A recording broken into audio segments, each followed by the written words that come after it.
आज का हमारा टॉपिक है land use pattern in India, यानी कि इंडिया में लैंड को किस प्रकार से हम लोग यूज कर रहे हैं, उसका क्या पैटर्न है, इसी के बारे में हम लोग आज पढ़ेंगे। सबसे पहला पॉइंट लिखा हुआ है the use of land in India is depend upon both physical factors as well as human factors, यानी कि इंडिया में लैंड का जो इस्तेमाल है वो दो फैक्टर पर डिपेंड करता है। पहला हमारा फिजिकल फैक्टर और दूसरा ह्यूमन फैक्टर। फिजिकल फैक्टर में हमारा बेसिकली टोपोग्राफी आता है, क्लाइमेट आता है, सॉइल टाइप आता है और भी अलग अलग प्रकार के आते हैं। फिजिकल फैक्टर का मतलब यहाँ पे क्या है? Topography, climate, soil type. इसका मतलब यहाँ पे है, टोपोग्राफी का मतलब होता है कि वहाँ का माहौल किस प्रकार का है, यानी कि वहाँ पे सर्दी, गर्मी, बरसात, ठंडा रहता है कि नहीं रहता, इस प्रकार का माहौल। क्लाइमेट तो आपको मालूम ही है, हर बार जो चेंज होते रहा मतलब कि गर्मी, बरसात, ये सब प्रकार का। मिट्टी का टाइप कैसा है, अच्छा है, खराब है, उपजाऊ है कि नहीं है, वहाँ पे खेती किया जा सकता है कि नहीं किया जा सकता है, यानी कि अच्छा एक बात बताइए आप, आदमी अक्सर उसी ज़मीन पे रहना चाहेगा ना जहाँ पे कि हर चीज़ उसको मिल जाए, इजीली अवेलेबल हो जाए। इसीलिए यहाँ पे कहा गया है कि लैंड का जो इस्तेमाल है इंडिया में वो दो चीज़ों के ऊपर डिपेंड करता है। पहला फिजिकल फैक्टर, फिजिकल फैक्टर में हमारा टोपोग्राफी, क्लाइमेट और सॉइल टाइप आता है। और दूसरा हमारा ह्यूमन फैक्टर। ह्यूमन फैक्टर में जैसे हमारा पॉपुलेशन हो गया, टेक्नोलॉजी हो गया, कल्चर हो गया, ट्रेडिशन हो गया, एक्सेट्रा। अब आदमी अक्सर वहीं पे रहना चाहेगा जहाँ पे जनसंख्या बहुत ज़्यादा हो। ऐसा तो नहीं है कि आदमी बिल्कुल बीच जंगल में रह के रहना चाहेगा, यानी कि बीच जंगल में जाके अपना घर बनाएगा और वहाँ पर रहना चाहेगा, कभी कभी नहीं रहना चाहेगा। आदमी बेसिकली वहीं पे रहना पसंद करता है जहाँ पे कि जनसंख्या पहले से है, यानी कि जहाँ पे पहले से लोग रह रहा है, जहाँ पे टेक्नोलॉजी है, जहाँ पे कि कल्चर है, यानी कि जहाँ पे फेस्टिवल मनाया जाता है, जहाँ पे खुशी का माहौल है, जहाँ पे ट्रेडिशन है, जहाँ पे अपना एक अलग परंपरा है, वहीं पे लोग रहना ज़्यादा पसंद करते हैं। आगे, total geographical area of India is 3.28 million square kilometre. India के पास total 3.828 million square kilometre land है टोटल। समझिएगा ध्यान से, इंडिया के पास टोटल एरिया जो है वो 3.28 मिलियन स्क्वायर किलोमीटर है। और इस 3.28 मिलियन स्क्वायर किलोमीटर में हमारे पहाड़ भी आते हैं, जंगल भी आते हैं, हमारा प्लेन भी आता है, सब कुछ हमारा इसी में आ जाता है। But only 93% of the total geographical area is available to us. जरा सोचिए, 3.28 मिलियन स्क्वायर किलोमीटर हमारे पास टोटल जोग्राफिकल एरिया है, लेकिन इस 3.28 मिलियन स्क्वायर किलोमीटर का हम इंडियंस मात्र 93% ही इस्तेमाल कर पाते हैं। तो फिर सवाल है कि सर 7% लैंड हमारा गया कहाँ, है ना? 7% कहाँ गया वो देखिए। Because some areas of Jammu and Kashmir occupied by Pakistan and China have not been available to us. 7% हमारा ज़मीन जो है ना पाकिस्तान कब्जा किया हुआ है और हमारा चाइना कब्जा किया हुआ है, ठीक है, याद रखिएगा। लद्दाख की तरफ हमारे ज़मीन को चाइना कब्जा किया हुआ है और श्रीनगर की तरफ हमारे ज़मीन को पाकिस्तान कब्जा किया हुआ है, यानी कि 7% हमारा ज़मीन जो है वो हमारे पास अवेलेबल नहीं है, वो दूसरे कंट्री के कब्जे में चला गया है। हालांकि हमारे पास लैंड तो है 100%, ठीक है, लेकिन उसका मात्र हम लोग 93% ही इस्तेमाल कर पाते हैं और 7% ज़मीन हमारा जो है दूसरे कंट्री के कब्जे में है, पाकिस्तान और चाइना के कब्जे में है। आगे, the land under permanent pasture has also decreased.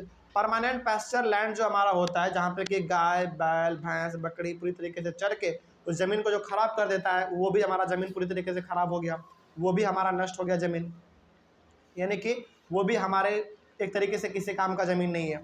उसके बाद most of the other than current fallow lands are either of poor quality और the cost of cultivation of such land is very high. जो हमारे other than current fallow land थे, याद कीजिए, other than current fallow land कौन सा था? Other than current fallow land हमारा वो था जिसके ऊपर आपने 1 साल से लेकर 5 साल के बीच में किसी प्रकार से आपने कोई खेती नहीं किया है, तो वो ज़मीन भी हमारा पूरी तरीके से मतलब कह सकते हैं वो बेकार हो गया, वो किसी काम का नहीं है और वो उसका जो क्वालिटी है लैंड का वो बहुत ही ख़राब हो जाता है। यदि उसके ऊपर आप खेती भी करना चाहेंगे तो उसके ऊपर आपको बहुत ही पैसा खर्च करना पड़ेगा, बहुत अच्छे अच्छे प्रकार के आपको खाद बीज आपको वहाँ पे लगाने पड़ेंगे, तभी जाके आप वहाँ पे आप फसल अपना उपजा पाएंगे।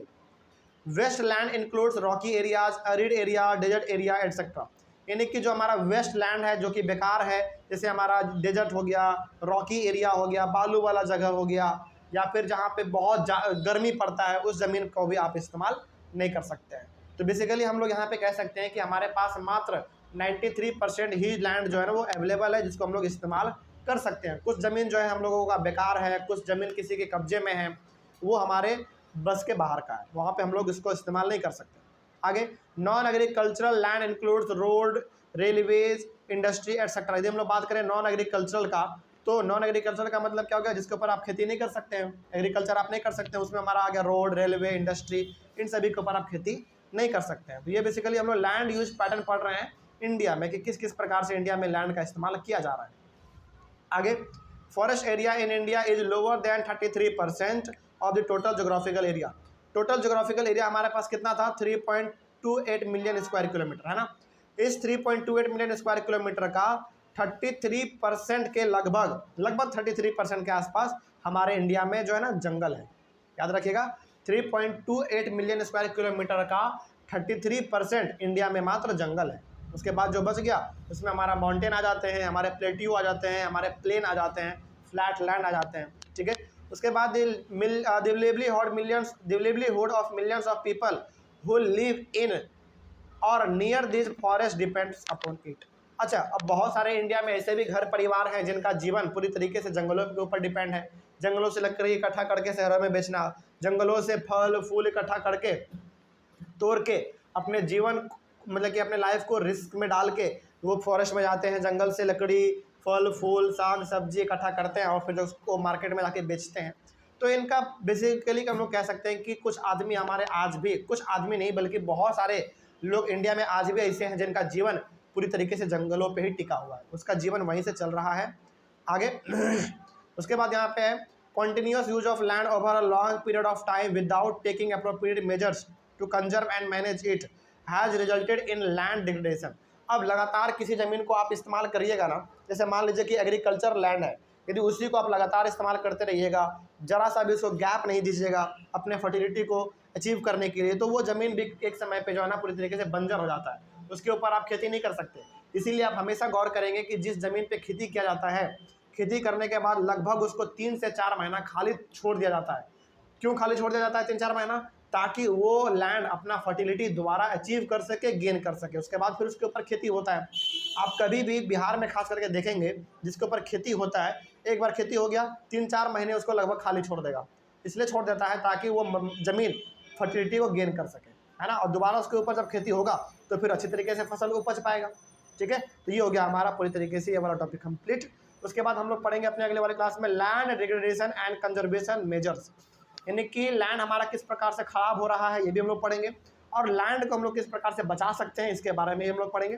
उसके बाद हम लोग पढ़ेंगे अलग अलग सॉइल टाइप के बारे में। ठीक है, तो मिलेंगे हम लोग अपने अगले वाले क्लास में यानी कि कल। तब तक के लिए thank you very much and have a nice day.